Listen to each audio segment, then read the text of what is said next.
So let's get a handle on who and what we're doing today. So welcome everyone. This is workshop session 3A, the intersection of adoption and addiction. In this workshop, we're going to hear from David Bohl. So before we begin, I want to introduce myself. I am Shemin Busy. I am the Assistant Conference Coordinator at AFFCNY, and I'm going to be your moderator for the Zoom today. I want to remind everybody that there are training certificates available for the conference, and we are holding a book table fundraiser. So I put those links in the chat. And at the end of the presentation, I'll put up a link for you to fill out the workshop evaluation to let us know how we did. Please note that if you have any questions during the workshop, please feel free to put them in the chat. I'll be monitoring them. If the presenter specifically says to unmute, he's the boss. I will keep everyone muted for now so you can hear David specifically nice and clear. And with that, let's get started. Let me introduce our presenter today is David Bohl. He is a clinical substance abuse counselor, master addiction counselor, independent addiction consultant, and recovery advocate at Beacon Confidential. He is also the author of an award-winning, I know I was getting tongue-tied, award-winning memoir, Parallel Universes, the story of rebirth. And I put that link in the chat as well. Thank you everyone for being here. David, the floor is now yours. Thank you, Shemin. It's my honor to be here, sharing information about the intersection of adoption and addiction. And welcome to all of you. Thank you for joining. I'm honored that you've made the time. Today, my name is indeed David B. Bohl, and I say that tongue-in-cheek because I'm a person who was relinquished at birth and whose original birth certificate read Baby Boy Bender, Baby Boy Bender. And yes, I do see the grand irony in being a person with the last name of Bender talking to you about addiction and alcoholism. And thankfully, have not had the need to be on a bender in many, many years. But we'll talk about that a little bit today. Shortly after birth, I was placed by a family who was struggling with fertility issues. About 7 days later, I came home with them and I became David Brian Bohl, David B. Bohl, and my adoption was legally completed approximately 14 months after that. I'm also an individual who's in long-term remission from alcohol use disorder and nicotine use disorder. I currently reside in southeastern Wisconsin, yet I work with individuals from around the world. And again, thank all of you for allowing me to speak today about adoption and addiction. And of course, many thanks to the Adoptive and Foster Family Coalition of New York for inviting me to their 32nd annual conference. I'm honored to be contributing what I consider to be such a worthy discussion, and I hope you do too. Boy, this is a discussion that hasn't really been mainstream until the last few years, but I'm glad that we're talking about these issues now because we understand how important they are to those of us in the adoption community and in child welfare. And my hope in facilitating this discussion today is that it will stimulate thought on your part and heighten awareness, both within and outside the adoption and child welfare communities. And I expect to address the theme of this year's conference, what lies beneath, exploring deeply under the surface of adoption, kinship, and foster care. And of course, what lies beneath in the case of this presentation is that intersection between relinquishment and adoption. Just a really brief note about presentation materials. I come from the business world previous to this encore career in the mental health field, and Zoom was non-existent and PowerPoint was everything. And like so many people are today, a little burned out on Zoom.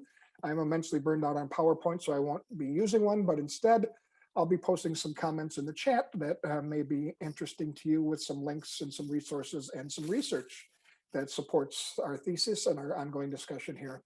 And I do know a little bit about both adoption and addiction. First, from my profession, I've worked in the substance use disorder treatment field for the past 13 or 14 years, and I currently operate a private practice addiction counseling and recovery management business. Before that, I was the director of addiction services for a major behavioral health hospital, and I oversaw a continuum of clinical services that was designed to help those with those co-occurring substance use disorders and mental health issues. And I'm typing into the text some information about my business in the event that you're interested. Second, I know about adoption and addiction from my personal life. I'm, as I said, a relinquishee and an adoptee, and I've been also a consumer of substance use and mental health disorder treatment services, as well as a consumer of recovery management and mutual self-help support services. And I've chronicled these things for you to consume if you're so inclined, and I'm putting a link again in the chat bar for those who have more interest in that. And ultimately what I did is I ceased the progression of my alcohol use disorder through an emergency room detox and an inpatient residential stay. And it was the only thing that I could due to stop because what I was doing wasn't working. And since that time, I've worked diligently to work on relapse prevention and expanding my horizons and my life. I've investigated the causing conditions, both genetic and environmental, that inform my alcohol addiction and unhealthy alcohol use, including the fact that I was relinquished at birth and adopted shortly thereafter. And this has culminated in a comprehensive and cohesive written narrative I've done over the years, and it morphed into a memoir that I wrote that Shaman mentioned in the introduction, published in 2018, called Parallel Universes, The Story of Rebirth. And again, that link is in the chat. I also continue to chronicle this investigation at a blog, and I talk often about the intersection of adoption and addiction, or relinquishment and recovery, and I'll put those additional resources in the chat as well. In addition to those experiences that I've had in life, and I've described myself already as a relinquishing adoptee and a person with alcohol use disorder, and I'm a person in long-term remission and recovery, I'm also a husband, father, brother, a half-brother, I'm an addiction recovery professional. I also identify, in addition to those experiences, I identify as being an introvert. Right? Spending time alone is what recharges my energy. And I am a Myers-Briggs ISTJ. I tend to be reserved yet willful is the terminology. I purport to have a rational outlook on life, and I take action carefully, and I carry things out with methodical purpose. It's just who I am. It's my identity. I'm a ginger gener, and despite the fact that this is all gray right now, I do possess that one gene, the MC1R gene, that defines red hair, and I used to have bright orange hair back in the day. I've learned that part of my identity is being a highly sensitive person, which means that physical, mental, or emotional stimuli cause reactions in me at times, and I have to be aware of that. I know that I'm an immersionist. I don't do anything halfway. I either don't do it or I do it all the way. I immerse myself in life. I'm a solitudinarian. I really prize solitude. It's where I need to go to get recentered and regrounded. I'm highly adaptable. That may sound very familiar to many of you in the adoption and child welfare community, which means I enter a situation and I survey what's going on, and I ask myself, what do I need to do to assimilate here? And when I do that, I do it in a really hypervigilant way. I'm really attuned to what's going on in my surroundings. One thing that some people are surprised to hear me admit, but it's important because it is part of my identity and it's not likely going away soon, is that I'm a chronic malcontent. I'm continually uncomfortable about something, and I have to be aware of that because we feel that in the body and we feel that elsewhere. And in addition to that, I'm a conscientious persister. I painstakingly knuckle down at times when I think that I need to, or when I think I need to do something. And again, that's part of that adoptee relinquishee experience. Sometimes we need to back off a little bit, regroup, and move forward. And of course, on many other things, I have many other identities. And ultimately, I've been doing this exercise for about a decade. I've written down, who am I?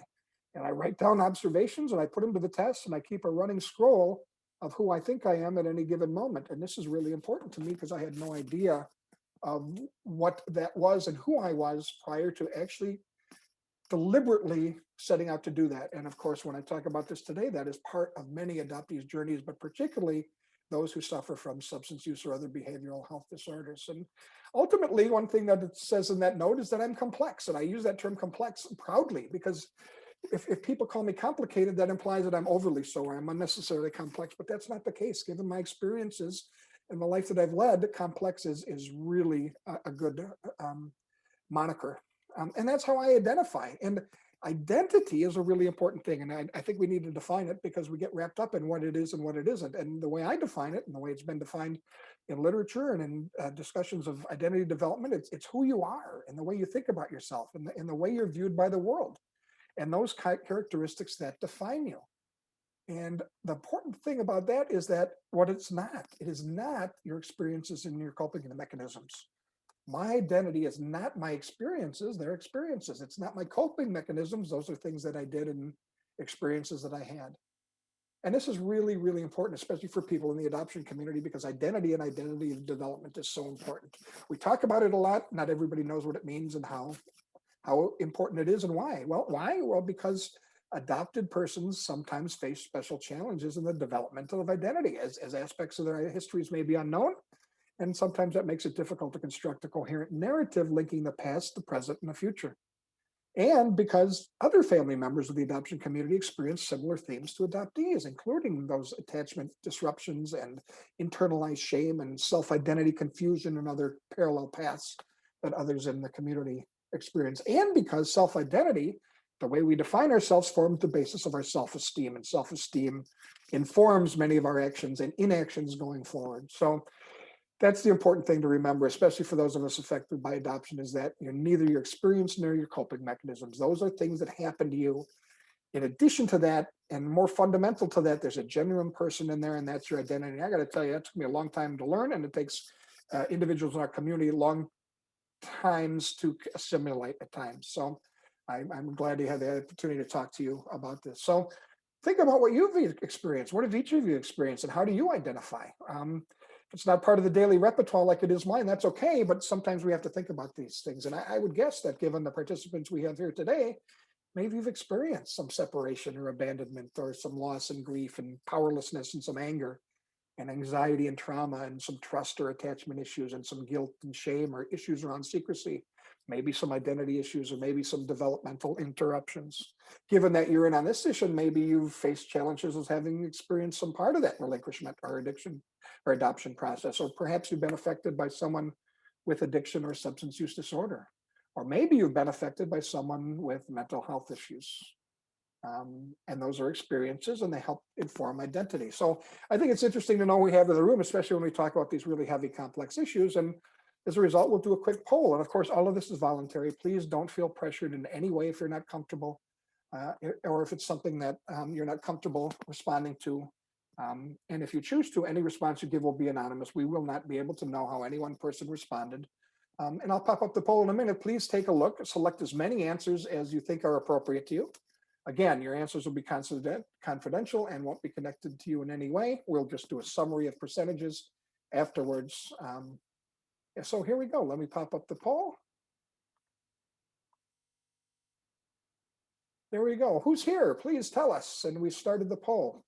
You can see as you scroll through the questions, the first question asks about your adoption experience. And because adoption can be so very complex, there are several categories.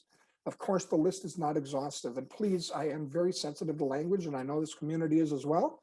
So please don't be offended by the varying use of some of these words. I did it to try to capture as many people as possible, given the limits of the poll. Question number 2 talks about your experiences with regard to the things that we talked to. Have you experienced any of these feelings? Question 3 talks about addiction and substance use disorder or behavioral addictions and your relationship to them. Question 4 talks about whether you've been affected by someone with addiction or substance use disorder or behavioral health disorder. And question 5 talks about being affected by someone with mental health issues. So very comprehensive. I see people weighing in. I really appreciate the fact that you're participating here. We have excellent participation, about 85% of those who are here. I see that only question 1 appeared, so we will end that polling, and we will take a look at who is in the room today. So we're sharing the results. We have adopted persons, former foster youth, people who were raised in kinship care, a good representation of adoptive parents, foster parents, kinship relative caregivers, birth parents, child welfare professionals, and therapists, mental health professionals. And I'm delighted to do that. And to know where we're here. And this is really important, because when we talk about having been affected by some of these things, we know that you've had those experiences. So hopefully you'll be able to relate and be validated by some of those experiences. Apparently some of the other poll questions will come up soon. I will relaunch the polling and see what will happen.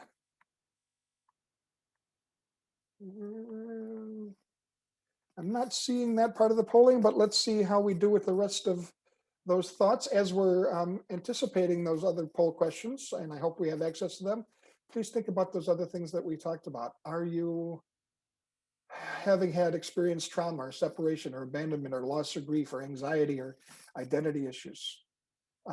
Have you had some relationship to substance use or behavioral addictions or mental health? Are you a professional in the field? Have you been affected by someone who has had these presentations? Have you been affected by someone with mental health issues?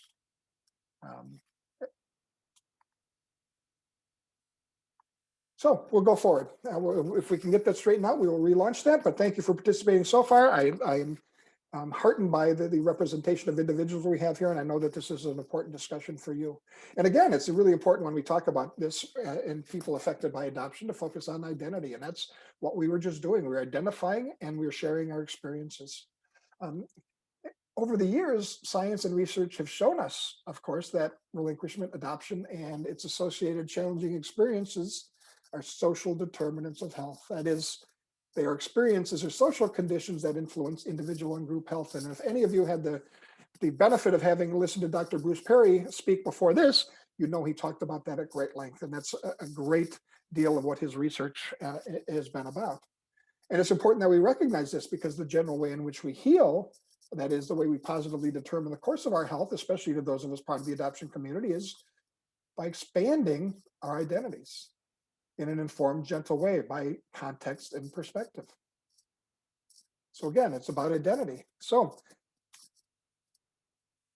we're asking at the present time if this is individual's first virtual conference. I see that many of us have weighed in, more than half have voted so far. I appreciate your participation in that. We'll give it just a couple of minutes. David, I'm going to bust in and move the poll because it's Okay. actually the wrong one. Okay. So if everyone could just put up with us for 1 second, No worries. I'm Thank going you, to just Claudia. stop this because I see what the problem is. All right, we're going to go back to your questions, and I'm sorry, I apologize to everyone. We're going to do it again. No worries. No worries. So we pop back into question number 1. Yeah. Please answer in all ways that you think are pertinent to yourselves. And again, apologies for having to ask you to repeat this. And if you choose not to, that's fine. We got a good representation. Go right ahead to question number 2.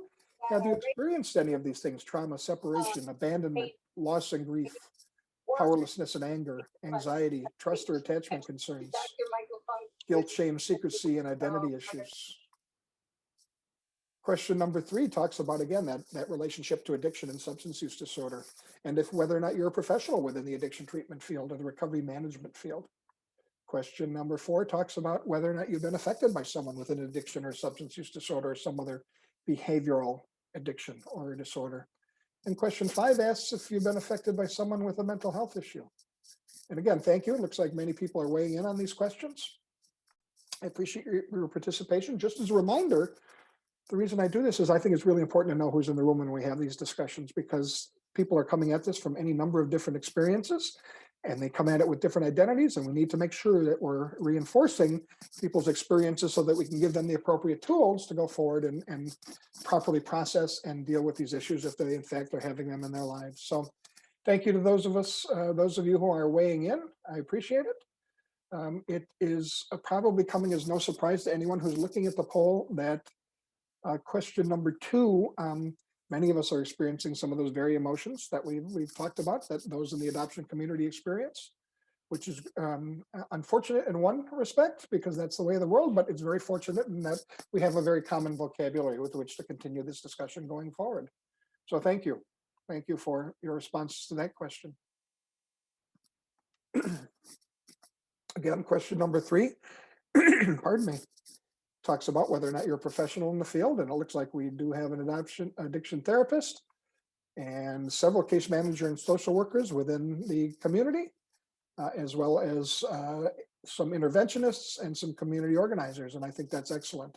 I really appreciate that you are here for this discussion today because, as I said, this is a discussion that was not popular or often had in our community before, and that elephant in the room whereby we were dealing with an unseen challenge is now coming out and we're able to deal with it. So I've appreciated it.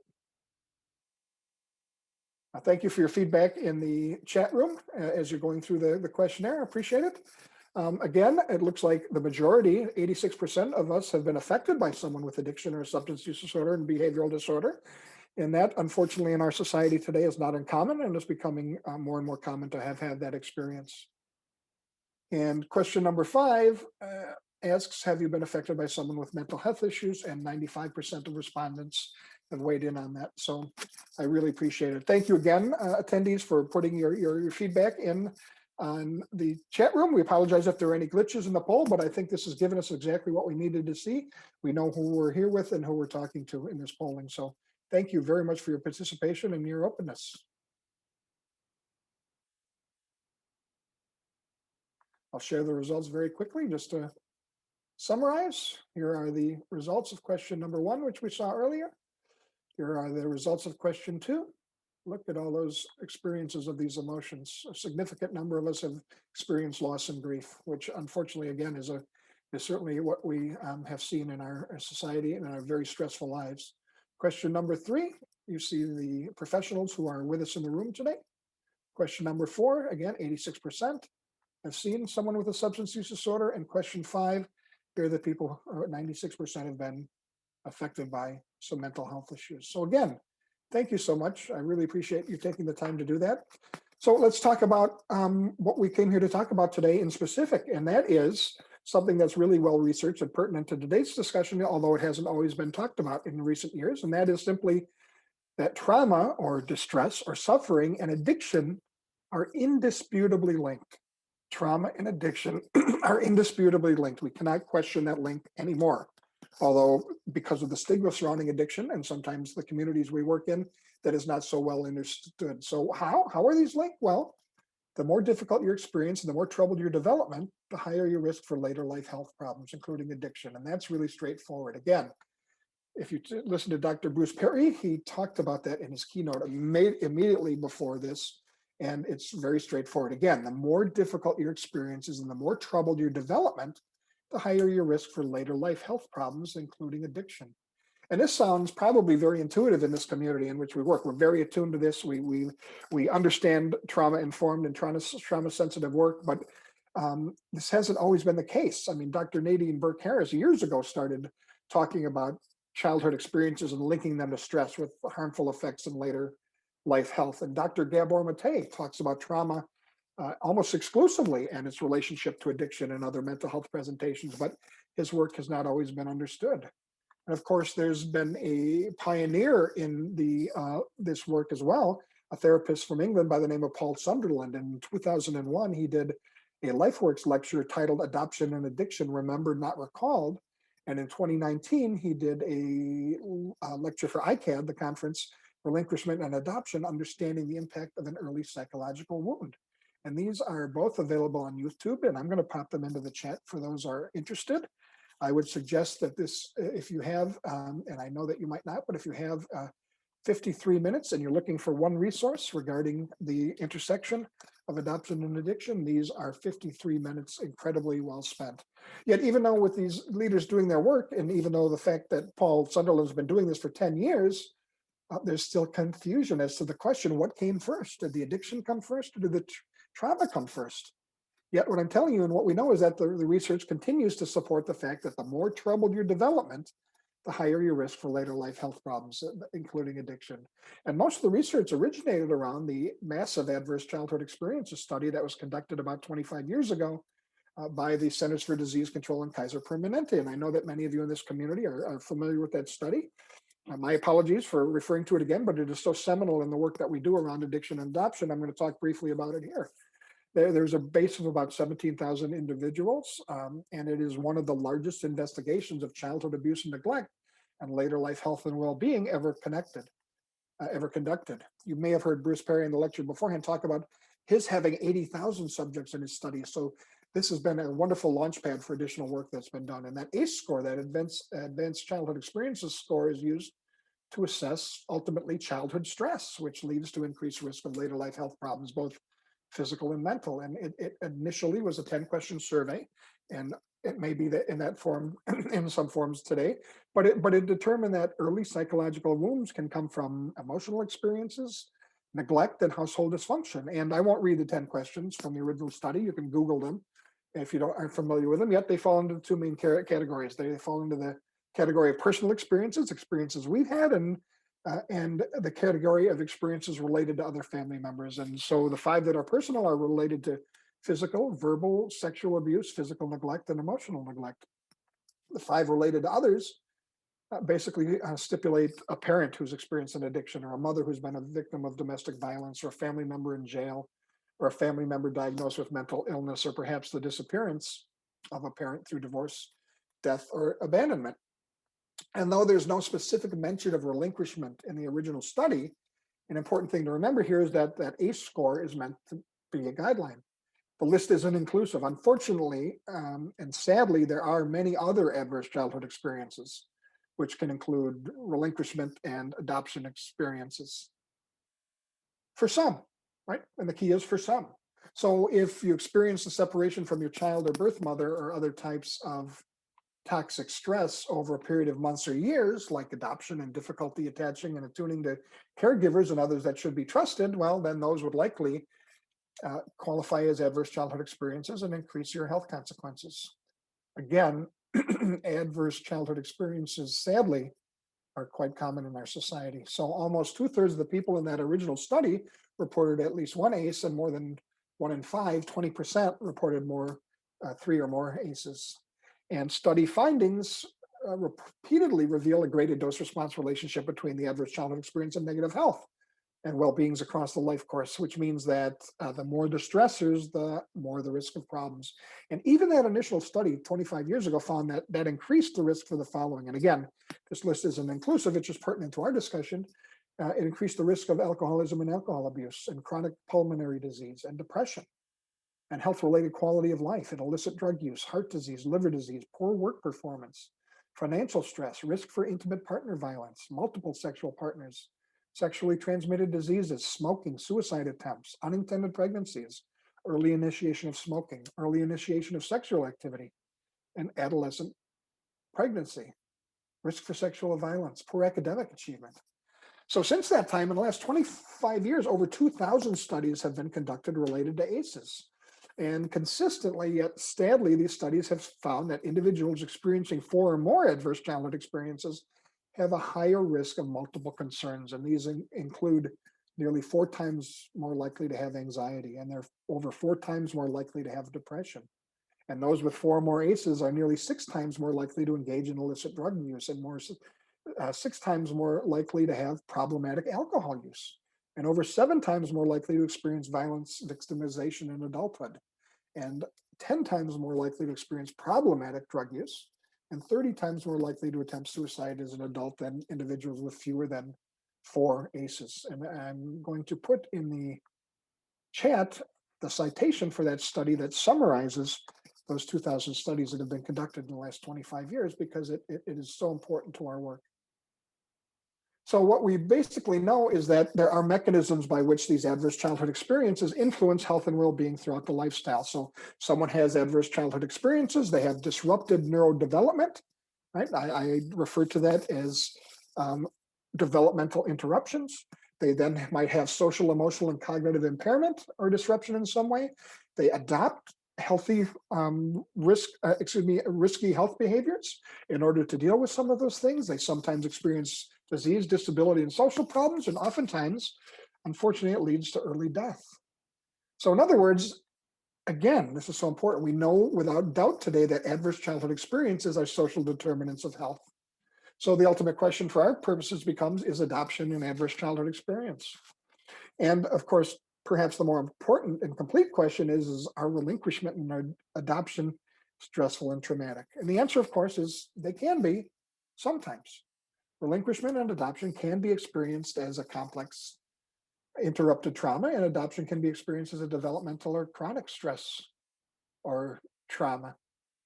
And this is confirmed in other studies. And what some of these other studies say is as follows, and I have citations for these as well, if anyone is interested in that. But 50 to 66% of people who suffer from trauma also have addiction. A half to 2/3 of the people who have trauma also have addiction at some point in their lives. People who suffer from trauma are 2 to 4 times more likely to battle addiction than people without trauma.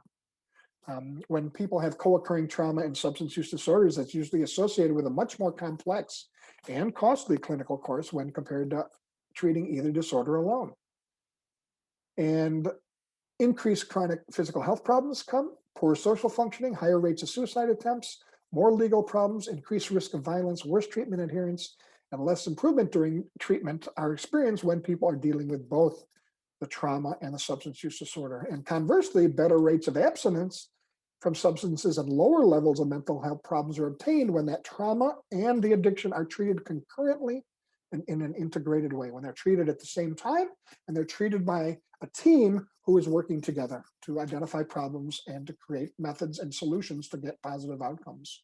So you're a smart audience. I know this. I've heard this before. You say, okay, just because addiction and trauma are linked, does that necessarily mean that one causes the other? And it can't, right? Well, like many mental health disorders, several factors may contribute to the development of addiction. And in other words, they predispose one to addiction, and those factors are typically genetic in nature and they're environmental in nature. Again, they're about predisposition, not cause. So hear this loud and clear, please. Genetics and environment may make people more inclined to experience addiction, but they don't guarantee that a person will experience addiction. And that is so important in our conversation. Yes, we have to be aware that these are predispositions, but at the same time, they're not a trajectory. They're not a guaranteed path for individuals who have had these experiences. So we have to be very sensitive to that. So we know that genetics and environment cause addiction. Likewise, there's a developmental model of addiction that says that, and they use the term immaturity, which sometimes people are hypersensitive about. And I understand why. I prefer to use underdevelopment, but that developmental model of addiction says that underdevelopment or a developmental interruption can predispose one to addiction. So the question specifically with me and my experiences and many adoptees is, did the distress of being relinquished as a newborn cause my addiction to alcohol? Well, it might have predisposed me to have an unhealthy relationship to alcohol, certainly. Did the struggles that I had in attaching and trusting my adoptive family and many of my relationships cause my addiction to alcohol? Well, it certainly might have predisposed me to addiction. That we can certainly say. Likewise, did the distress of relinquishing a newborn cause my first mother's addiction to alcohol? She experienced alcohol addiction. Well, it might have predisposed Ms. Bender to have that unhealthy relationship with alcohol, perhaps through that self-loathing and that internalized shame that many relinquishing mothers feel. But cause is not the same as predisposition. Or did the struggles my first mother had attaching and trusting in relationships cause her addiction to alcohol, including what other first mothers have experienced when believing that they were perhaps not good enough to be a parent, or feeling broken inside, or perhaps not capable of loving a child? Well, again, it certainly may have predisposed her to addiction. So we might not know cause and effect, and research doesn't prove a cause and effect, but here's what we know for sure, and maybe this will resonate with some of you. This was my experience, and this is the experience of many adoptees, relinquishees, and others who have had this experience who have shared. Well, first of all, there was addiction in my genetic family, and that was on both sides. And that brain disease model of addiction describes this as the genetic component of addiction. There was also addiction in my adoptive family, and that brain disease model of addiction describes this as the environmental component of addiction. Secondly, I experienced developmental interruptions. I had trouble trusting in relationships, and the developmental model of addiction refers to this as immaturity or underdevelopment. So that was my experience, and that is in fact many relinquishees' experiences. And what that meant is that growing up, I always felt that I was different and that I didn't belong, and that I lacked the very instructions to live life on life's terms. And I struggled with identity and not really knowing who I was, because I didn't have those biological markers to draw from, and because I was always protecting myself from that hurt and that shame. And I suffered what is termed an identity crisis, and that is defined as, quote, a period of uncertainty and confusion in which a person's sense of identity becomes insecure, end quote. Identity crisis. It's a term that was coined many years ago, but is very pertinent to our community today. And that term was first coined by a German developmental psychologist, by Erik Erikson, whom many of us know, studied and created a model of the stages of developing individual usually goes through in order to develop resilience and to meet life's challenges. And Erikson, by the way, was adopted, so he knew what he was talking about. If you want to know a little bit more about this, I'm not shilling for the book, but this is a fascinating book. It's Finding Our Place, 100 Memorable Adoptees, written by Nikki McCaslin, Richard Erlob, and Marilyn Grotsky. Talks more about Erikson and some others in there. So it's no stretch to apply Erikson's developmental work and to say that adoptive children have more difficult developmental tasks to achieve, perhaps, than those in a functioning biologically related family. Not always, but generally speaking. And for me, and for many adoptees, relinquishees, Erikson was right on. I know that I experienced identity struggles because I failed to achieve that healthy ego, that healthy self-identity during adolescence for all of these reasons. And I struggled with relational issues, which Bruce Perry again talked about at great length, like attachment. And I had no idea who to trust or how to trust, including myself. And I admittedly suffered and agonized like many relinquishees do. I always felt alone and isolated and misunderstood. And honestly, I didn't even have a vocabulary to describe these things, let alone trust anyone to talk to about this. And maybe this resonates for somebody. Does this sound familiar? Yeah. Many self-conscious emotions were in play at that time, including shame. And I was stressed and often distressed until something amazing happened by accident. And what happened was I stumbled upon alcohol. I found alcohol and it became a solution to problems I couldn't even quantify. Now, we have to be careful with this because many people report as young individuals, they found alcohol and other chemicals were social lubricants. In fact, they helped them with that social discomfort that they felt in their teen years. And in my case, that was in fact partially true, but it was way more than that. I felt like with that first drink that I had found a connection and that the people I was drinking with had found a deeper level of connection than anyone else could have had. And ultimately, this person who's a chronic malcontent, someone was always uncomfortable, was allowed to feel comfortable, at least intermittently. That's what that alcohol did for me.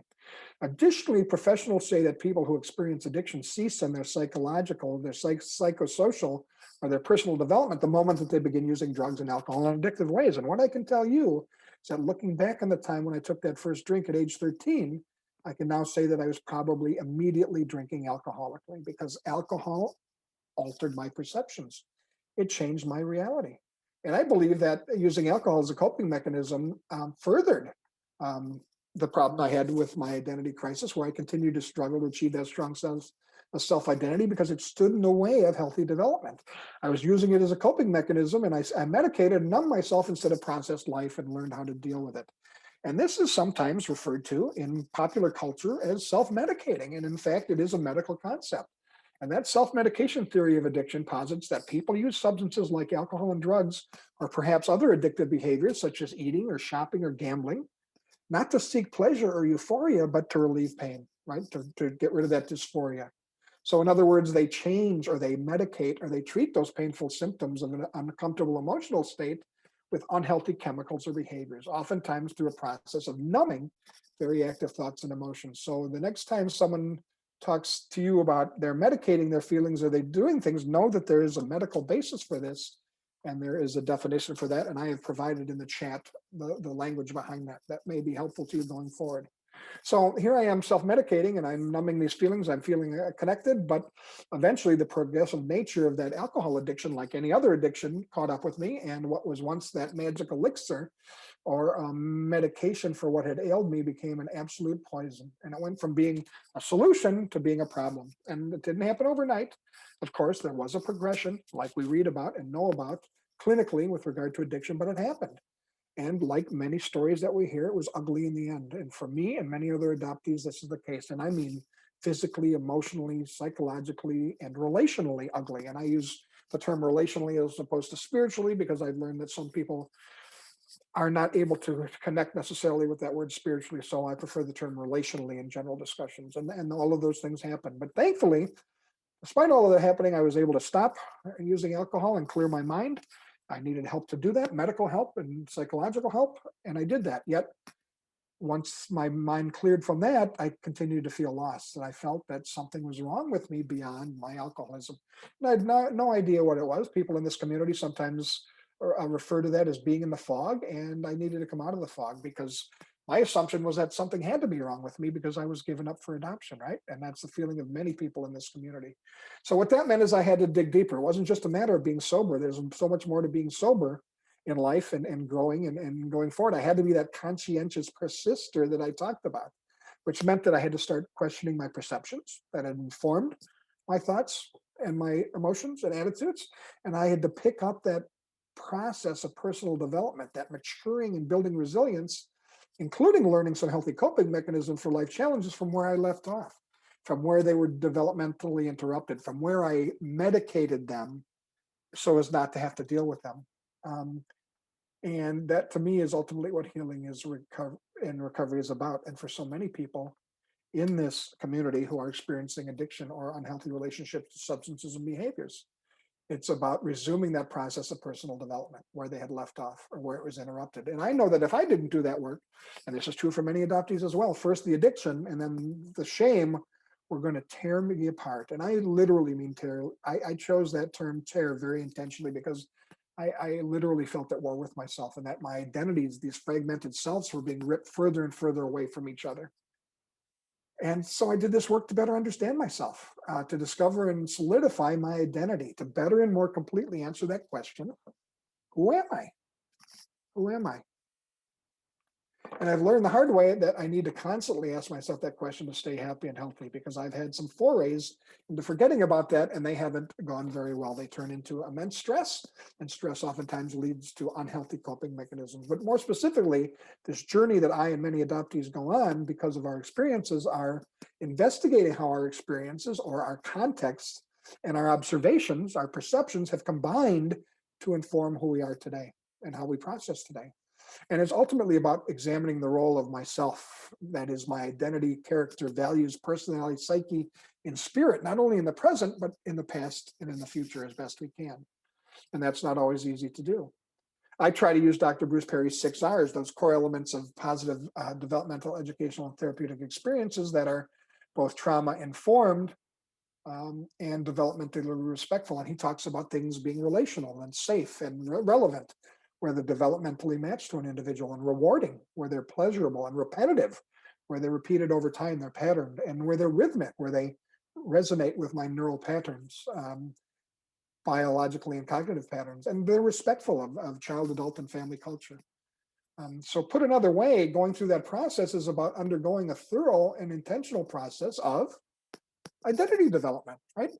For me, it was about reverse engineering myself to understand my component parts, because I didn't have those visual clues. I had to further figure out who I was and gain knowledge of who I was, right? Given that list I gave in the beginning, I had to work to understand that. I had to search for facts and context where I could about myself through past behaviors or information about Kim and those environments these experiences derived from, including reading the book The Girls Who Went Away, which was the first book I read as I was coming out of the adoption community, where I learned about what things were like in terms of societal pressure when my first mother, relinquished me.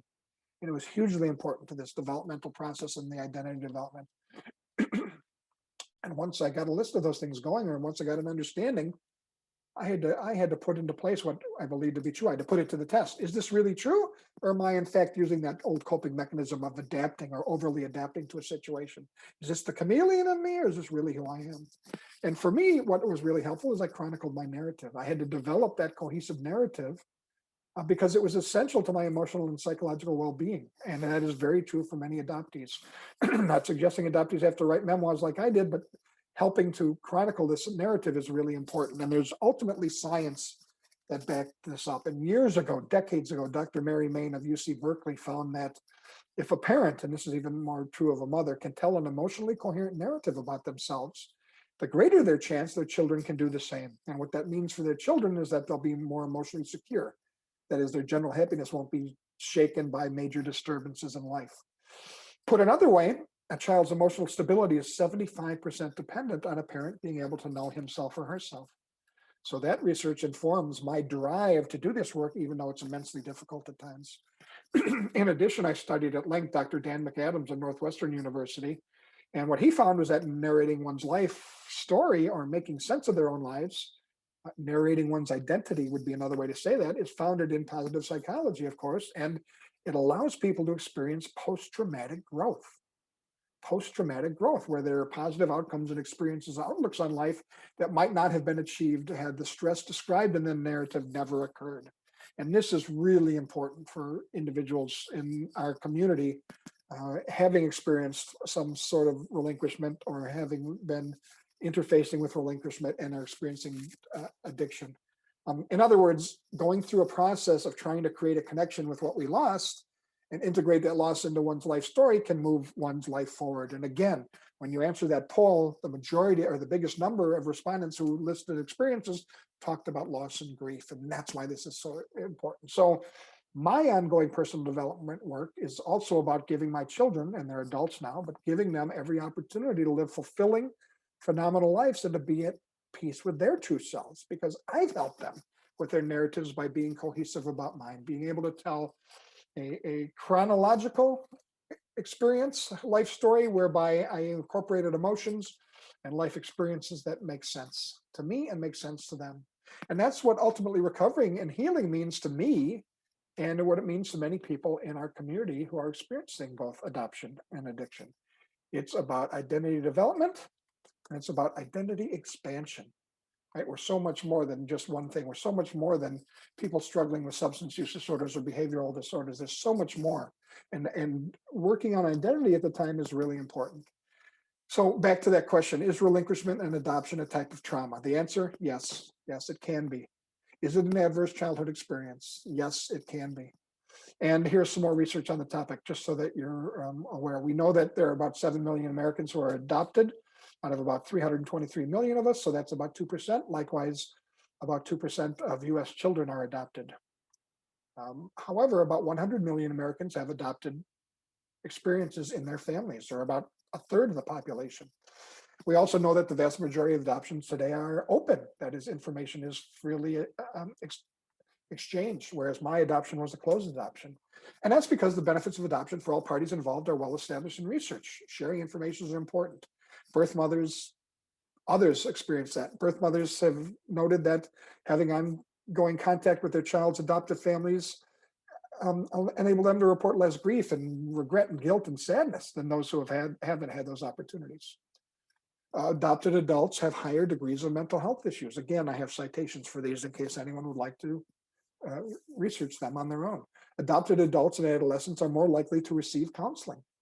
Adopted persons have increased risks of substance use disorders in their lifetimes. Again, the research bears this out time and time again. And adoptees are more likely to have not only difficulties with drug and alcohol use, but also eating disorders, attention deficit disorder, suicide, and untimely pregnancies, as well as manifesting higher rates of personality disorders. So although adopted persons often lead similar lives to non-adopted persons, they can experience circumstances that need to be overcome: loss, grief, identity development, self-esteem, and lack of information about medical background, including mental health and addiction predispositions. And this is really important to me. I work in the addiction field. Oftentimes we do an assessment. We ask a person if they've had any relinquishment experiences. They say yes, and there's no follow-up. We give them no ability to talk about that, to process that, or to integrate in the future treatment that's going forward. And obviously part of this talk today and my mission is to educate people on this issue. So again, does this mean that relinquishment and adoption trauma predispose one to addiction? And the answer is yes, they can. They can. In addition to those stats, what we know about is what I mentioned a moment ago, not talking about relinquishment or adoption, talking about it in public, talking about it in these forums, talking about it clinically, and not looking at those causes and conditions that have informed thinkings and actions related to addiction on the part of relinquishees continue to feed shame that was inherent inside of me and continues to do so for other adoptees. I mentioned Dr. Gabor Mate earlier, and he wrote a book called In the Realm of Hungry Ghosts, which is really pertinent to what we're talking about today. And here's one thing that he said, which really, I think, rings true. He said, quote, "As we delve into the scientific research, we need to avoid the trap of believing that addiction can be reduced to the actions of brain chemicals or nerve circuits or any other kind of neurobiological, psychological, or sociological data. A multi-level exploration is necessary because it's impossible to understand addiction fully from any one perspective, no matter how accurate it is. Addiction is a complex condition, a complex interaction between human beings and their environment. We need to view it simultaneously from many different angles, or at least while examining it from one angle, we need to keep the others in mind, because addiction has biological, chemical, neurological, psychological, medical, emotional, social, political, economic, and spiritual underpinnings.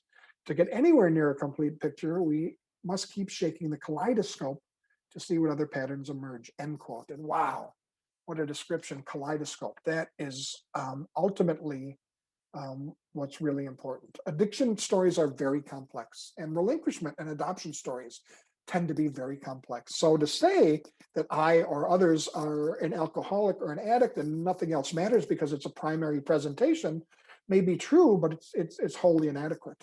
To say that I have a disease as described that has genetic and environmental origins with biopsychosocial spiritual symptoms is true, but it's only a partial diagnosis. It doesn't take into account all the complex presentations. To say that I or others have a chronic brain disease that produces dysregulation in dopamine is absolutely true, but it's not enough. It doesn't describe the situation as completely. To say, using the definition of addiction, that it's characterized by one's inability to consistently abstain, impairment in behavioral control, craving, diminished recognition of significant problems with behaviors and interpersonal relationships, and that people with addiction produce a dysfunctional emotional response. Right on, right on. But again, it's insufficient. Likewise, to say that I had trauma as a result of being relinquished is only a partial description or an explanation of what happened. And to say that I have adoption, attachment, and identity issues as a result of these chronic developmental relational trauma or this self-medication is true, yet again, it's only a fragment of that kaleidoscope that Dr. Matte describes. So please understand, all of these things are accurate, and they're great if you know them. And thank you for being here today and tying these all together. But again, we need to consider them together in order to gain a more comprehensive picture of this very complex issue of identity. And if you take nothing away from else today, please understand simply that addiction is immensely complex. And if addiction is immensely complex and adoption is immensely complex, the combination of the two is even more so, and it bears the appropriate attention and investigation, trying to correlate these things. So what does my recovery look like? And what does recovery look like for others who have successfully negotiated this path? Well, for me, it's admittedly about continuing to do the work. That is one of the many gifts that I've been given in my experiences. I need to continue to process this going forward. It's about persisting and building resilience at different points in life. And it's about continuing to build a life philosophy that helps me to do this, just to stay healthy. It's about relationality. Again, Dr. Bruce Perry talked about that, but for me, it's also about staying connected to people and communities who allow me to feel safe and to validate my experiences. And some example of these that I use and others use are the Wisconsin Adoption and Permanency Virtual Adult Adoptee Support Group, which I attend to this day. I also facilitate a group for the National Association of Adoptees and Parents called Adoptee Paths to Recovery. We do virtual groups every 2 weeks. It's for individuals who've had a relinquishment experience and family members who also are experiencing and interfacing with addiction or other unhealthy type behaviors. I attend and oftentimes speak at the Male Adoptee and Alumni Impact Summit. I participate in Facebook discussions at Adoptees in Recovery, and I attend a Saturday meeting called Adoptees in Addiction. They have a weekly meeting, and I'm going to put these resources for those of you who are interested in the chat. And if you have the inclination, by all means, check them out or pass them along to someone who you might think might benefit from them. So for me, it's about relentlessly pursuing reality, right? My reality was dislocated back in the day when I started using alcohol as a medication. I need to pursue reality. I need to diligently check my contents and perspectives throughout my life to make sure that I'm not going astray. I have to keep shaking that kaleidoscope.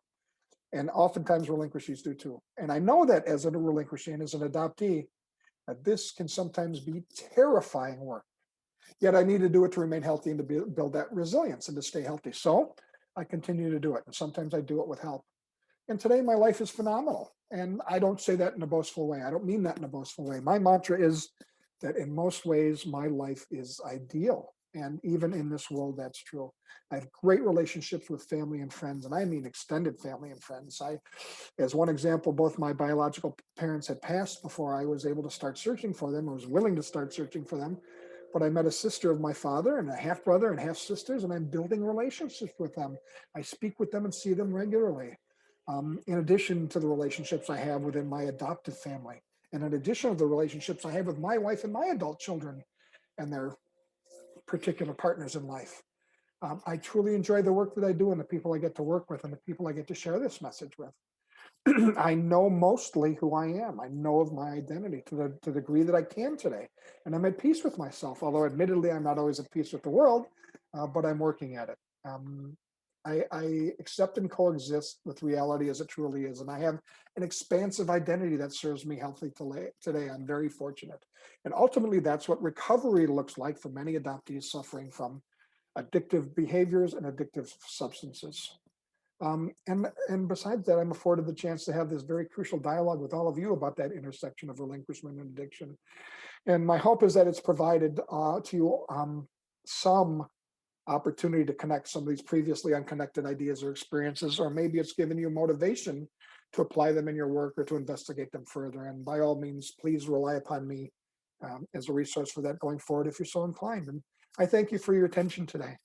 I think we have some time for some questions. I was enthusiastically speaking most of the time and didn't always monitor the chat. Excuse me. Are there some questions, Well, Shaman, that you saw that might be appropriate? Well, one question that came through is, do you feel there's a difference, or have you seen a difference between trauma in children in foster and adoption situation versus children with trauma that grew up with their families or biological families, or, the two different?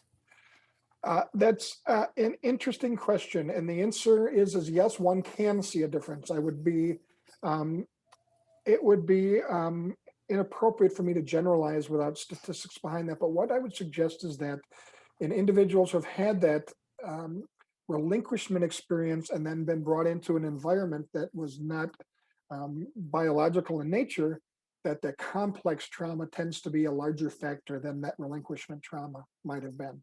So that relinquishment trauma might be equated perhaps to a PTSD type trauma, not directly, but maybe closely, but that complex trauma, that ongoing stress that occurs in a home is a result of that lack of being able to attach. And I'm not talking about necessarily physical abuse or sexual abuse or the things that can happen, unfortunately, in homes. I'm talking about that stress where people have nowhere to go with it. And that's part of the key. It's not just the stress that those children experience, it's that they don't feel like they have anywhere to go with it, to discuss it or to understand it. Or maybe that because it was pre-verbal, they don't have the vocabulary for it. So that's how I would respond to that question. Okay. We have a good one here that someone was curious about when your sobriety happened compared to when you found your birth family or history. Well, isn't that interesting? And I could tell a very long story about that, but here's what I will tell you for purposes of this discussion. And I thank you for asking that question. I, for much of my adult life, was in the school that I didn't need that information, no way, no how. I was going to show the world that I didn't need that. I was going to be a success no matter what. and that was it. So despite the fact that my wife made rational pleas to me especially when our children were born, David, if you don't want to know your health history, that's on you, but we now have children. Don't they deserve that? I started listening to her. And ultimately what happened is that I had 2 grand mal seizures, and the neurologist and my doctor sat me down and they said, you need to find some medical history from your family. We need to try to diagnose this. And we don't have that today. And I said, but you don't understand. You don't know what that means. They said, no, we do. We get it. We work with people in this situation. We can help you with that. And that's when I started the process. I petitioned the state of Wisconsin. I got my non-identifying information. I read the book, The Girls Who Went Away, and I started coming out of the fog. And ultimately, I didn't have the opportunity to make the decision to search for my biological parents, my first mother and my first father, because I learned through that search through the state of Wisconsin that my mother had passed. Later on, because birth records are closed in the state of Wisconsin, I petitioned the court and I said, my neurologist suggests that I try to get these records. And he did. He wrote a letter to the court. He said, this is essential that David have these medical records. So a judge granted me access to my adoption file and my original birth certificate. And through that, I had seen written in my mother's handwriting, my birth father's name in the adoption file. And I learned that he had passed too. However, I learned that there were people looking for me, and lo and behold, this wasn't just about me, right? It was about other people in my family who were interested in meeting me and seeing me, and I was able to meet them through that process. So anyway, that's a really long answer, but ultimately, my relinquishment and experience and need to do that work, as prompted by medical professionals, got me to open up that door, and it helped me to get not only sober and healthy, but to explore that identity development and identity expansion that's so essential to us adoptees. It's actually pretty cool that you were able to petition the court and were successful, because not many people are. Well, So it's that's amazing. I consider myself very fortunate, and we had a very empathetic judge. I'm glad that she understood that. Yet it also motivates me to work on open birth certificates here in the state of Wisconsin, and we're working very hard on that for this very reason. excellent. If no one else has any other last comments, you literally did that like to a button, pretty good. Well, thank you, Shemin, for your support and monitoring and supporting this meeting. Thank to all of you who have been here before. Please check out the links. Do not hesitate to reach out to me. This is such an immense topic that covering it completely in an hour is tough. Well, we've got a great foundation here. I hope others explore things going forward, and don't hesitate to reach out to me. I'd be happy to have further discussion with any of you. And I know I will be watching some of the presentations going forward with this lens on, right? I think it was great that Dr. Perry started this and talked about some of these presentations, including addiction. Now we furthered that discussion. I'm immensely looking forward to the rest of the conference. So thank you for the opportunity to have this essential discussion with all of you. Thank you.